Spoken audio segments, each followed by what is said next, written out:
آپ کیا سمجھتے ہیں کہ جو ہمارے ساتھ حالات پیش آ رہے ہیں، کبھی مسجدوں کو لے کر، کبھی خانقاہوں کو لے کر، کبھی بزرگوں کے نام کو لے کر، اب ہمارے وقف کی جائیداد کو لے کر، یہ سارے جو معاملات ہیں یہ اچانک آنے والی چیزیں نہیں ہیں، لیکن تمہارا کردار کیا ہو اس سلسلے میں جو ہمارے بچے یا نوجوان سوال کرتے ہیں کیا کرنا چاہیے۔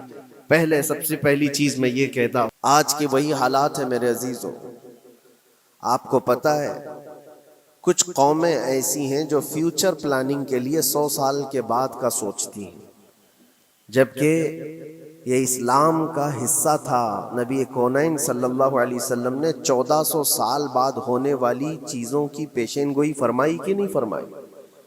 اللہ کے نبی صلی اللہ علیہ وسلم نے 1000 سال بعد پیدا ہونے والی چیزوں کو پہلے سے بتایا تھا کہ نہیں؟ یہ ساری چیزیں نبی آخر الزمان صلی اللہ علیہ وسلم نے جو بتایا، مطلب یہی تھا کہ اس وقت کے لوگوں کو ضرورت تو نہیں تھی ان حالات کی، پھر بھی حضور ان کو بتا رہے تھے، صحابہ کو۔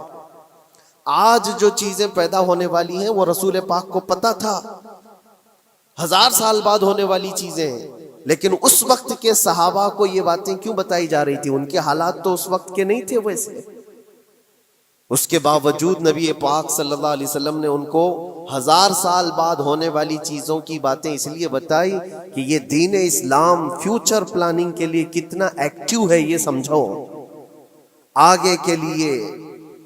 اس لیے بتایا گیا کہ صحابہ اپنی اولاد کو اور وہ اپنی اولاد کو، وہ اپنی اولاد کو یہ بات منتقل کرتے جائیں، اور آنے والے حادثوں سے پہلے سے ذہن پریپیئر رہے، تیار رہے۔ دجال کے فتنے کا ذکر کتنی مرتبہ حدیث پاک میں آیا، امت کو نبی پاک صلی اللہ علیہ وسلم نے یوں ہی نہیں چھوڑ دیا۔ دجال کا فتنہ آئے گا، یاجوج ماجوج کا فتنہ آئے گا، یہ ساری چیزیں بتائی گئی کہ نہیں؟ ہر مسلمان تقریباً جانتا ہے آخر زمانے میں ایک بہت بڑا فتنہ دجال کی صورت میں ظاہر ہوگا۔ تو یہ باتیں اتنے 100 سالوں سے چل رہی ہیں کہ ذہن تیار ہے اس فتنے کو کہ اگر ایسا فتنہ آیا تو ایمان پر ڈٹے رہنا ہے، جمے رہنا ہے۔ یہ بات ہوتی ہے آگے آنے والے حادثات سے قوم کو باخبر رکھنا۔ آج جو حالات ہیں، جب کبھی کوئی چیز لٹ جائے تو سارے لوگ سڑکوں پر آ جائیں گے، یا پھر کسی نشستگاہ پر بیٹھ کر کے رات بھر میٹنگ کر کے چلے جائیں گے۔ یہ حادثے ہونے کے بعد کے جو حالات ہیں، یہ وہی چیزیں درشا رہی ہیں کہ قوت فکر و عمل فنا ہو گئی ہے۔ قیادت ہمارے ہاں مفقود ہے، کسی ایک قائد کے تحت کوئی ساری قوم آنا نہیں چاہتی۔ آپ کیا سمجھتے ہیں کہ جو ہمارے ساتھ حالات پیش آ رہے ہیں، کبھی مسجدوں کو لے کر، کبھی خانقاہوں کو لے کر، کبھی بزرگوں کے نام کو لے کر، اب ہمارے وقف کی جائیداد کو لے کر، یہ سارے جو معاملات ہیں یہ اچانک آنے والی چیزیں نہیں ہیں۔ بھانپ لیا گیا ہے تمہاری پوری طبیعت کو، تمہارے مزاج کو، کہ فکر و عمل کی قوت ان کی ختم ہو چکی ہے۔ ان کو 2 چند چیزوں میں ہی راضی کیا جا سکتا ہے۔ دنیا یہ سمجھ رہی ہے، جس کی وجہ سے کھلواڑ پر کھلواڑ ہوتے چلے جا رہے ہیں، اور ان کو یہ بھی پتہ ہے کہ یہ کچھ نہ کر سکیں گے۔ میرے عزیزو، آپ نا امید اور مایوس نہ ہو کہ ہم سے کچھ نہیں ہوگا۔ اللہ کریم چاہے تو ایک بندے سے بھی پوری دھرتی پر زلزلہ لا سکتا ہے۔ اللہ کریم کی ذات پر یقین اور توکل رکھو۔ سرکار غریب نواز ہندوستان آئے تھے تو بہت بڑی فوج لے کر نہیں آئے تھے، اللہ کی ذات پر بھروسہ کر کے آئے تھے، اور 90 لاکھ لوگوں کے دلوں میں چراغ اسلام جلا دیا تھا۔ وہ یقین اور توکل کے ساتھ آئے تھے۔ آج لوگوں کے دلوں کے اندر جو مایوسی اور نا امیدی ڈالی جا رہی ہے کہ کچھ ہوگا نہیں، ابھی کچھ کرنے سے کچھ نہیں ہوگا، یہ نا امیدی اور مایوسی تمہاری طبیعت میں کیوں آئی؟ کیا تمہارا رب تبارک و تعالیٰ کی ذات پر یقین کمزور ہو گیا؟ اگر یہ اس طرح کی بیماری آئی ہے تو پھر بدر پڑھ لینا۔ جب رسول پاک صلی اللہ علیہ وسلم کے ساتھ وہ صحابہ جا رہے تھے، ان کو اچھی طرح پتا تھا کہ سامنے آنے والی فوج کتنی طاقت لے کر آ رہی ہے۔ 1000 لوگ آ رہے ہیں، ہاتھی گھوڑے ان کے پاس، ہتھیار اور اسباب ان کے پاس ہے، کھانے پینے کی مزے کی ساری چیزیں لے کر کے آ رہے تھے مکہ والے، اور ادھر صحابہ ننگے پیر ہیں۔ 313 کے پاس 4 گھوڑے ہیں، پیدل چلے آ رہے ہیں، چھاؤں لینے کے لیے کوئی جگہ تک نہیں ہے ان کے پاس. ایک کھجور کسی کے پاس ہو تو 10 لوگ اس پر اکتفا کر لیں. فاقے پر فاقہ کرنے والے وہ صحابہ، لیکن انہوں نے یہ نہیں کہا کہ اللہ کے نبی صلی اللہ تعالی علیہ وسلم سے کہ ہمارے پاس اسباب کی کمی ہے، ہتھیار کی کمی ہے، کچھ نہیں، ہمارے پاس سواری نہیں ہے. بغیر سواری کے 180 کلومیٹر مدینے سے چل کر کے وہ بدر پہنچے تھے، بدر تک پہنچے تھے. اور اس وقت اپنی ساری محنتیں، اپنی ساری قوتیں انہوں نے زمین پر لا کر رکھ دی. پھر بدر کے میدان میں جب پہنچے تب اللہ کریم کی بارگاہ میں دعا کیا تھا میرے مصطفیٰ نے، اے اللہ اگر اس نہتی قوم کو تو نے فتح نہیں دی تو پھر قیامت تک اس روئے زمین پر سجدہ کرنے والا کوئی نہیں ہوگا. یہ محبوبانہ انداز تھا میرے مصطفیٰ کا. وہ دعا مدینے میں بیٹھ کر کے بھی تو کر سکتے تھے. 180 کلومیٹر دور اتنی مصیبت میں دھوپ میں چل کر کے جانے کی کیا بات تھی؟ ننگے پیر صحابہ گئے ہیں، فاقے پر فاقہ کیے ہوئے. وہ مدینے میں بیٹھ کر دعا کرتے تو کیا رحمت للعالمین کی دعا قبول نہیں ہوتی؟ لیکن مصطفیٰ کریم صلی اللہ علیہ وسلم نے یہ مزاج دیا ہے، پہلے فکر و عمل میدان میں لاؤ پھر دعا کرو، اللہ کی مدد آتی ہے. یہاں ہم بیٹھ کر کے یہیں سے دعا کرتے ہیں، کچھ کرنا نہیں ہے، بدلنا نہیں ہے، اور فکر و عمل کو لانا نہیں ہے، تو پھر صرف یہاں بیٹھ کر کے دعا کرنا. یہ تو میرے عزیزوں عورتوں کو اس سے ذمہ داری دی گئی ہے کہ تم میدان عمل میں آ نہیں سکتی، تم اپنے گھروں سے دعا کرو اپنے بھائیوں کے لیے.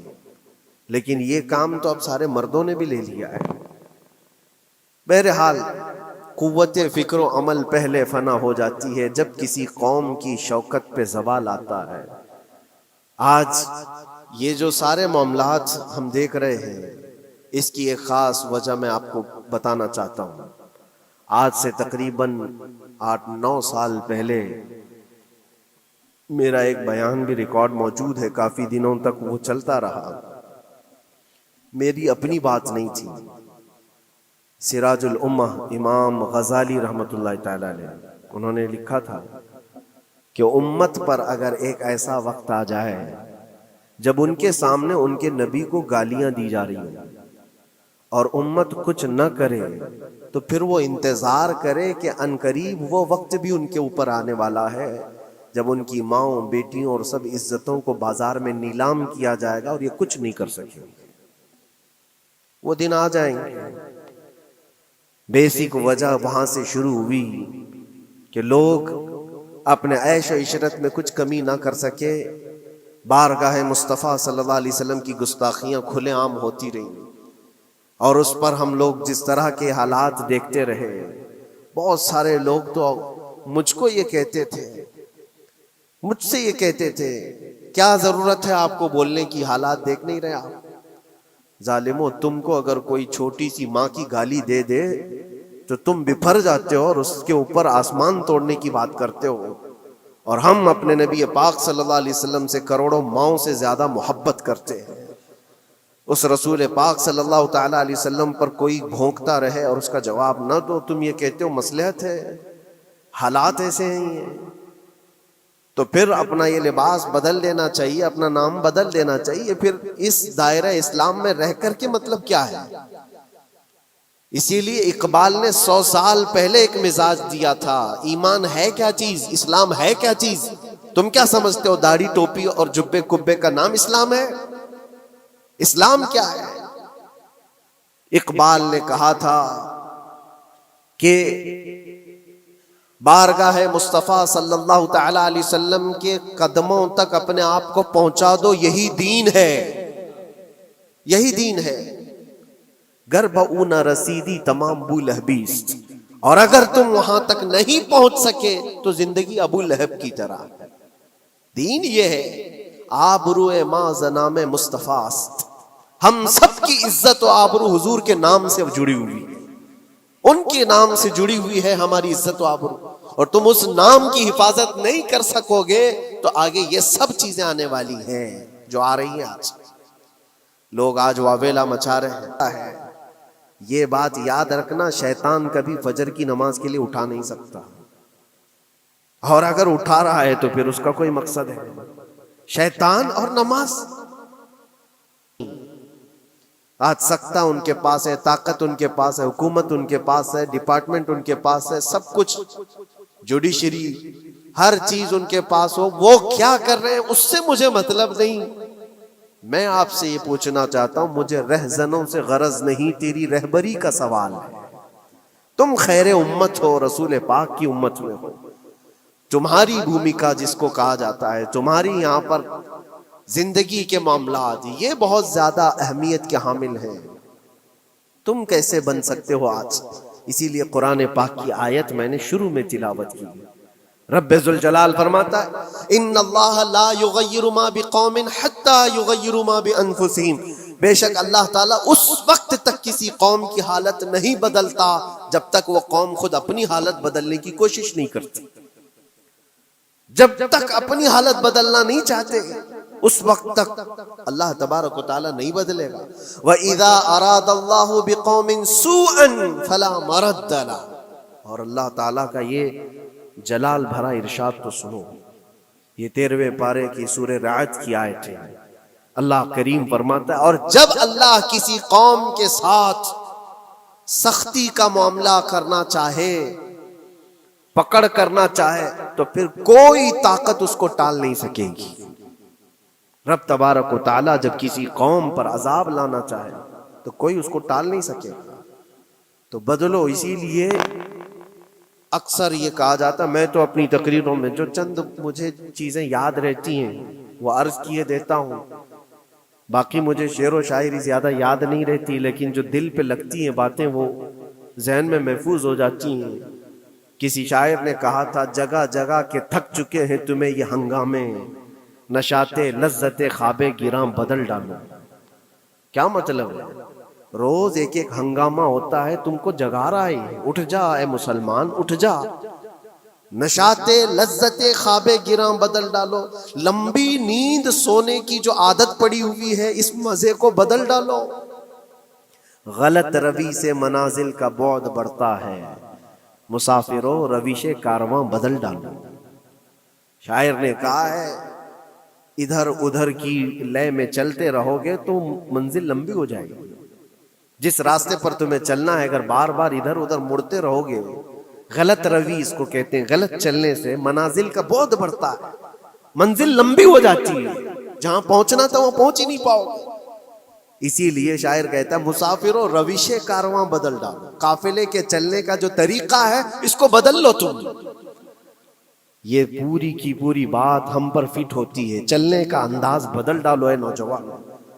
جہاں کسی کے گھر میں آگ لگی وہ دھواں اٹھ رہا ہو، اور اگر کوئی نوجوان اندر بیٹھ کر کے یہ کہتا ہو کہ یہ ساون کا موسم ہے یا پھر یہ ابر رحمت ہے، تو اس کی سوچ پر ہم کیا کہیں۔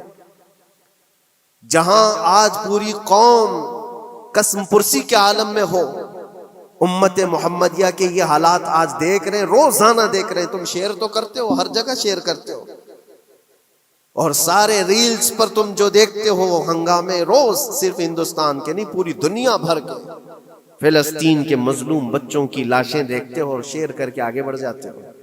ان کی چیخیں، ان کے راکھ کے ملبے، ان کا ڈھیر، ان کے تباہ و برباد گھر، ایک ایک قبر میں 80 لوگوں کی لاشیں، یہ سب کیا تم نہیں دیکھتے؟ شیئر کر کے آگے بڑھ جاتے ہو۔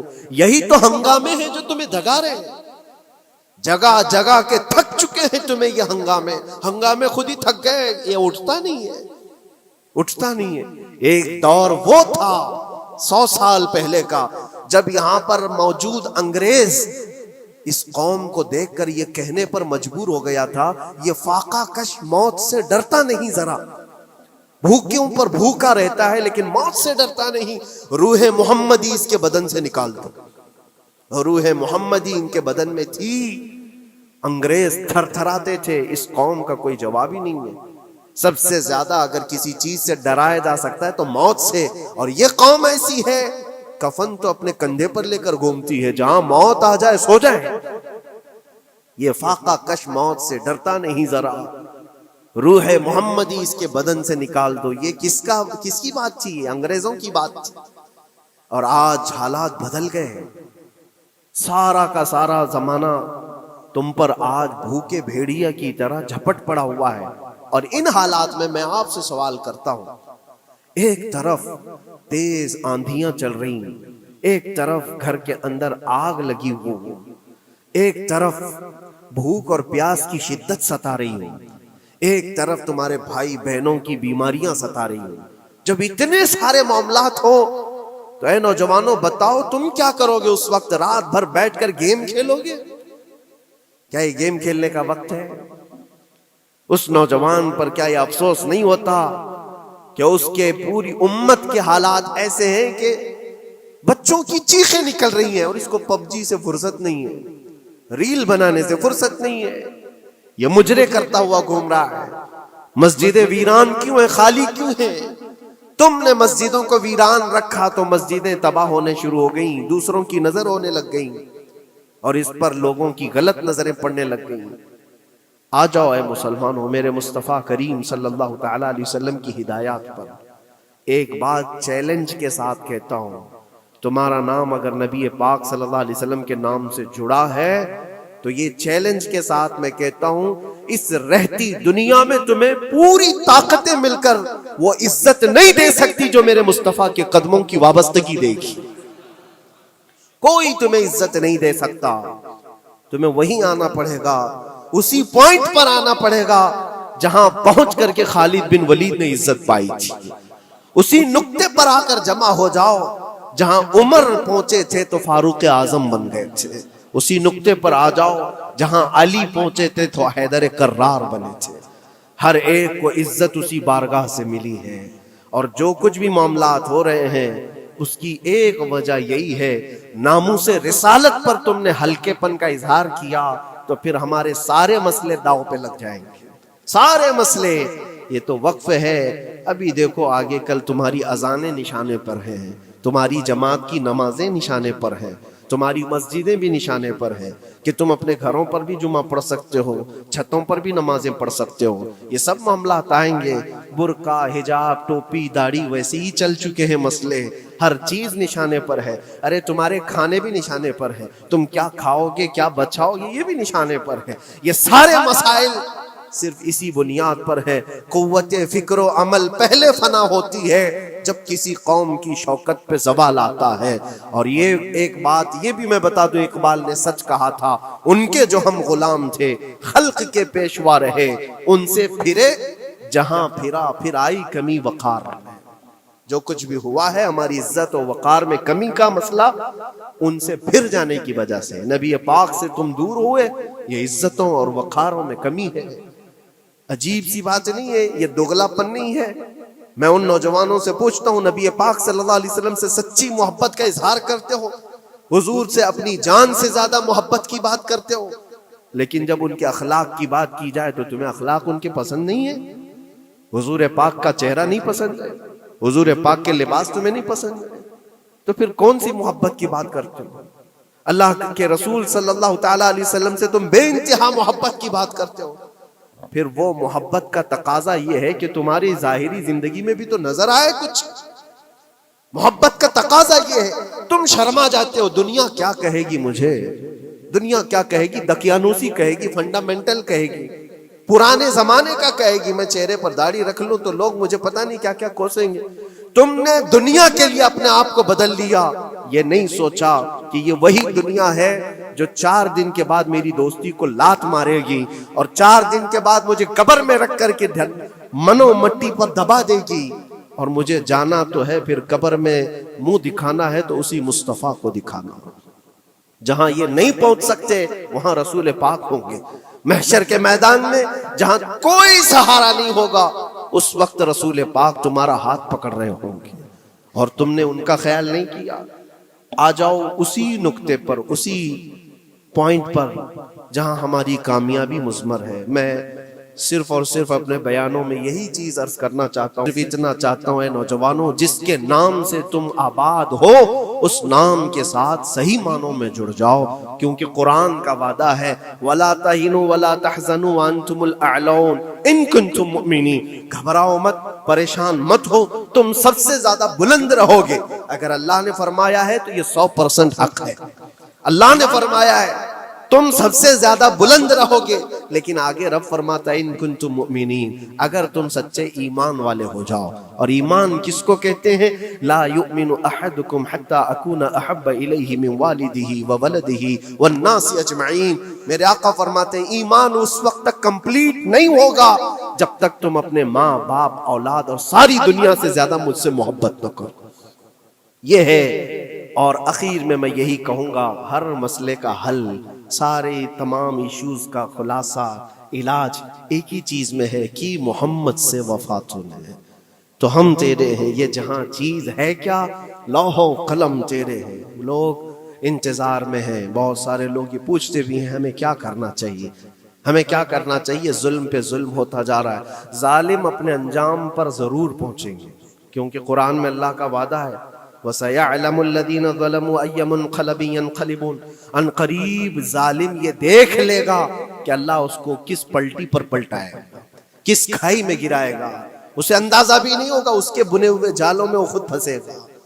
ظالموں کی ایک لمبی تاریخ ہے اور ان کو بھی پڑھنا چاہیے جو آج ظلم کر رہے ہیں، لیکن تمہارا کردار کیا ہو؟ اس سلسلے میں جو ہمارے بچے یا نوجوان سوال کرتے ہیں کیا کرنا چاہیے، پہلے سب سے پہلی چیز میں یہ کہتا ہوں، جتنا کھو چکے، جتنی جا چکے اور جو اب برباد ہوا ہے، اس چیز پر منتھن کرنا، اس چیز پر بیٹھ کر میٹنگ کرنا، اس سے پہلے میں چاہتا ہوں کہ آگے ہونے والے نقصانات سے پہلے اپنے آپ کو بدل لو۔ آگے جو بڑے حادثات آنے والے ہیں، آگے جو بڑی آندھیاں آنے والی ہیں، اس سے پہلے اپنے دروازے ٹھیک کر لو، اپنی زندگیاں سدھار لو۔ جو ہو گیا ابھی، یہ نقصان تو بہت بڑا نقصان ہے امت کا، جو کچھ بھی ہوا ہے، مسجدیں، معبدیں، خانقاہیں، مزارات، اولیاء کی ذات، بزرگوں کے نام، قرآن، اسلام، دین، یہ ساری چیزوں پر جو حملے ہوئے، لیکن آگے چل کر کے تمہارے وجود پر سوال ہوگا، تمہاری نسلوں پر سوال ہوگا، تمہارے علم دین پر سوال، تمہاری محراب پر، تمہارے ممبر پر۔ کل کو دیکھنا یہ آزادی بھی ختم کر لی جائے گی، ممبر سے کوئی کھلے عام بول بھی نہیں سکے گا۔ یہ آج جو ہم بیان کر رہے ہیں، آگے چل کر کے دیکھنا یہ آوازیں بھی بند کر دی جائیں گی کہ کھلے عام کوئی مولوی بول نہ سکے، جو ہم چاہیں وہی بولے۔ میرے عزیزو، اس وقت کے ان حادثوں سے بچنے کے لیے میں کہتا ہوں ابھی اپنے آپ کو بدل لو، مسافروں روش کارواں بدل ڈالو، اٹھو وگرنہ حشر نہ ہوگا پھر کبھی، دوڑو کہ زمانہ چال اپنی چل گیا۔